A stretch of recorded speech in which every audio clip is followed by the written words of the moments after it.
tuduhan ijazah palsu maupun pemakzulan. Artinya memang ada orang besar, ada yang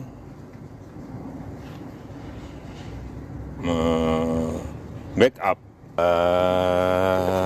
Semua udah tahu lah. Yeah.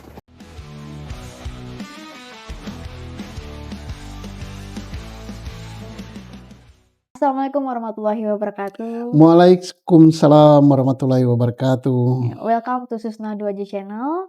Hari ini kita akan membahas mengenai ijazah Bapak Jokowi ya Pak, yang tak kunjung kelar ya Pak. Iya, sudah bertahun-tahun gitu. Masih terus ya Pak dibahas. Nah, hari ini kita akan membahas mengenai ijazah Jokowi, perkara yang terkait dengan isu ijazah palsu Jokowi sudah berlangsung hampir kurang lebih itu 2 tahun ya Pak. Sudah ada 2 korban yang masuk penjara dan saat ini sudah ada beberapa orang yang jadi tersangka. Sepertinya isu ijazah palsu ini masih memerlukan waktu yang cukup lama. Ya. Apalagi Pak Jokowi mengatakan bahwa ada orang besar Pak di balik kasus tersebut, di balik kasus ijazah palsu tersebut. Bagaimana Pak tanggapan Bapak mengenai hal tersebut? Ya, pertama saya ketawa ya. Kenapa kok isu ini lama gitu baru selesai ya? Penyidik Polri menyidiknya cukup lama sampai sekian tahun gitu. Dan sudah ada 2 yang masuk penjara gitu kan, yaitu Bambang Tri dan Gus Nur ya. Kemudian sekarang ada beberapa yang jadi tersangka. Dan sekarang berkembang lagi isu Pak Jokowi sendiri wawancara dengan salah satu stasiun televisi swasta mengatakan bahwa ada orang gede di balik isu ijazah palsunya. No, tambah ramai lagi dibahas. Dan kemarin ada kegiatan di Polda ya, itu gelar perkara khusus ya atas permintaan tersangka. Ramai lagi. Nah, jadi begini. Sebenarnya kalau permasalahan hukum ya, ijazah ini permasalahan hukum tidak terlalu susah ya. Asal penyidiknya betul-betul profesional, betul-betul netral, jaksanya betul-betul profesional, betul-betul netral, dan hakimnya betul-betul profesional dan betul-betul netral. Jadi tidak memihak kepada siapapun juga. Ya, kasus palsu memalsu ini sudah makanan hari-hari polisi. Ada berapa ijazah anggota DPR palsu, ada berapa anggota pejabat-pejabat yang palsu, kan semua tuntas oleh polisi. Tapi kenapa yang ini tidak tuntas? Apakah karena background yang jadi pelapor atau jadi tersangka adalah presiden atau mantan presiden? Karena mengapa saya katakan begitu? Presiden sebagai pelapor untuk kasus pencemaran nama baik dan kasus ITE. Presiden juga sebagai terlapor untuk kasus Presiden Jokowi ya saya maksudnya, untuk kasus ijazah palsu ya. Nah, sekarang sudah jadi Pak Jokowi biasa, dia sudah rakyat biasa. Nah, ini saling lapor ya. Yang kasusnya Pak Jokowi dituduh menggunakan ijazah palsu, ini sudah dilakukan sidang. Proses pidananya sudah tuntas untuk Bambang Tri dan Gus Nur. Dia dijatuhi hukuman sekian tahun ya. Tapi sekarang sudah dibebaskan dengan hak prerogatif presiden, dapat bebas. Nah, sekarang yang masih bergulir yaitu Pak Jokowi sebagai terlapor pada saat dia jadi presiden, yaitu dia dilaporkan sebagai pengguna ijazah palsu di Bariskrim. Tetapi baru sampai tahap penyelidikan, Bariskrim sudah menghentikan. Dan Pak Jokowi juga menjadi pelapor di Polda Metro yang melaporkan Roy Suryo CS ya, dan beberapa orang yang ada 6 atau berapa. Dia sebagai pelapor Pak Jokowi, terlapornya Pak Roy Suryo CS dituduh mencemarkan nama baik dan fitnah atau apalagi lah, termasuk undang-undang ITE. Tidak selesai sampai sekarang. Nah, bahkan terakhir kemarin ada gelar perkara khusus di Polda Metro atas permintaan daripada tersangka. Nah, mengapa tidak selesai? Saya katakan sebenarnya gampang perkara ini ya. Gampangnya apa? Kita ambil kalau yang di Baris-Krim itu sudah ya setengah selesai, setengah tidak selesai ya, karena penyelidikannya tidak dilanjutkan dengan alasan tidak ditemukan tindak pidananya. Jadi bukan dihentikan, tapi tidak berlanjut gitu.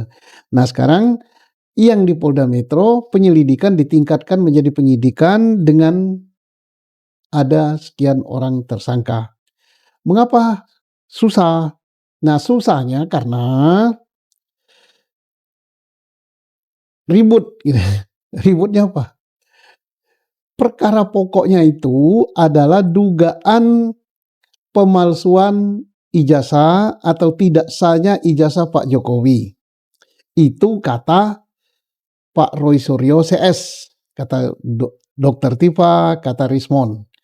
Katanya Pak Jokowi ijazahnya sah dan asli. Nah, dua pendapat berbeda kan. Satunya mengatakan sah, satunya mengatakan tidak sah, satunya mengatakan asli, satunya mengatakan tidak asli.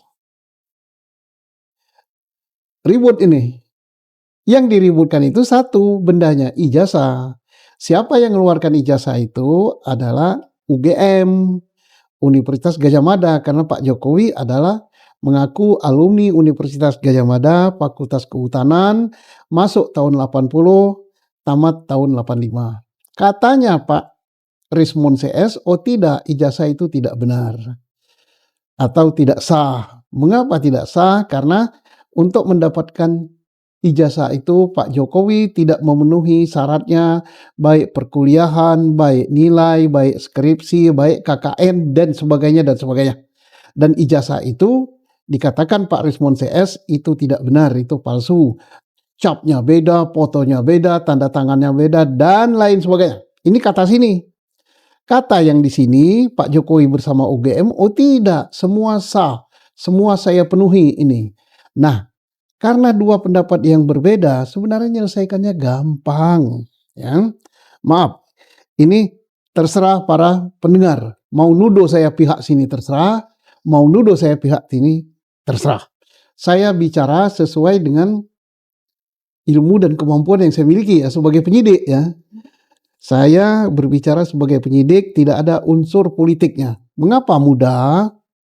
Pertama, apa yang dipersoalkan oleh Pak Rismon CS ini, Pak Jokowi sanggah dengan bukti.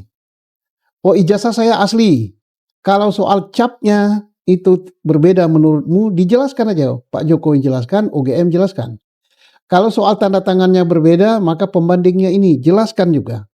Laborat nanti yang memeriksa. Kalau soal kertasnya beda dan sebagainya, jelaskan semua. Nah setelah itu dijelaskan, di sini masih mempersoalkan. Apa yang dipersoalkan? Bahwa skripsinya tidak benar, tidak ada pembimbing. UGM jelaskan siapa pembimbing skripsi Pak Jokowi. Bila perlu kalau orangnya masih hidup, hadapkan orangnya. Nah, ada nggak pembimbing skripsinya? Benar nggak nama itu pembimbing skripsi? Benar nggak itu tanda tangannya? Kemudian, oh tidak KKN, jelaskan dengan dokumen-dokumen kalau dia KKN. Jadi jelaskannya bukan heboh di media, jelaskan lewat penyidik. Ini bukti KKN-nya, ini.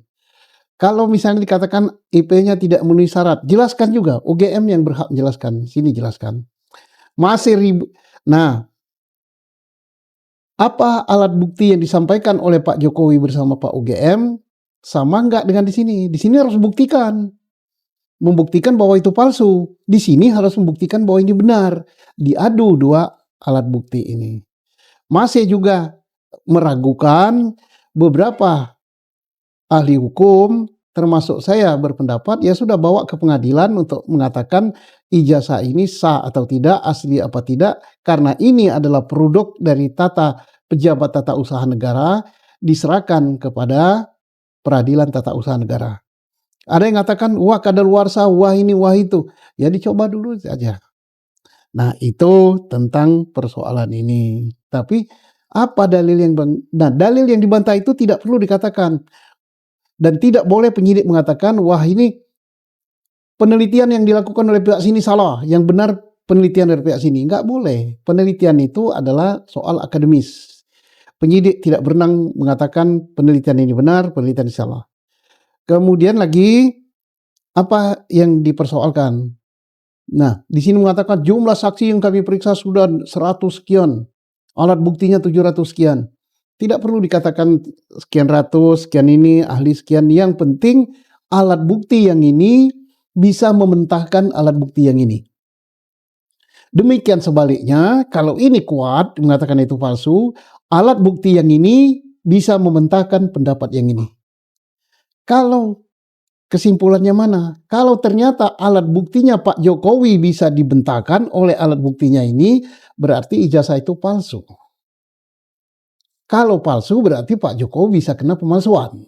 Yang ini perkaranya harus dihentikan. Kalau alat buktinya Pak Jokowi CS ini kuat, ya bersama OGM ini bisa mementahkan alat bukti ini dan peradilan yang memutuskan bahwa ini yang tidak benar, maka jangan sakit hati, Pak Roy Suryo CS jadi tersangka dan diproses pencemaran nama baik dan diproses Undang-Undang ITE dan terimalah akibat daripada perbuatannya, kan begitu. Nah, maaf, saya tidak memihak siapapun ya. Saya kenal Pak Roy Suryo, saya kenal Pak Presiden karena dia presiden saya, masa gak kenal gitu kan. Dan saya yakin bahwa beliau negarawan, yakin ya tunjukkan. Nah, satu lagi isu yang mengatakan bahwa ada orang gede di belakangnya. Nah, ini menjadi heboh juga. Jadi mohon Pak Jokowi kalau memang ada orang gede ya sampaikan aja.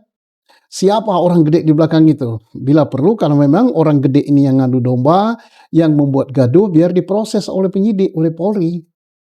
Nggak perlu siapa, karena orang segede apapun juga di Indonesia ini orang yang paling gede, yang paling kuat, yang paling hebat adalah presiden. Presiden pun harus tunduk pada hukum. Jadi jangan, oh orang gede. Ini kalau tidak ditunjukkan siapa, hanya isu seperti itu justru akan menimbulkan gaduh. Ya ini aja udah gaduh ya. Yang kedua, bisa juga merugikan nama baik Pak Jokowi. Kalau orang gede itu nggak disebut, maka publik berpendapat, wah Pak Jokowi mengalihkan isu. Jangan-jangan ijazahnya palsu supaya tidak diungkap, dibuat isu politik. Ya, atau bisa ketiga juga, wah Pak Jokowi sedang bermain politik gitu. Dan mudah-mudahan tiga anggapan ini tidak benar. Ya. Nah, silakan para pendukung Pak Jokowi, para pendukung Resmond CS, apa yang saya katakan itu sesuai dengan apa yang saya ketahui sebagai seorang penyidik ya. Jadi jangan mengatakan wah saya ini udah dibeli oleh Pak Jokowi, saya udah masuk kelompok apa namanya termol. Atau oh saya udah dibeli oleh Pak Roy, nanti akan menasihatkan ini sama Pak Roy. Oh enggak ada untungnya. Saya ini tidak ingin jadi pejabat apa-apa, saya udah jadi petani aja udah senang. Ya, saya kira itu apa yang saya sampaikan.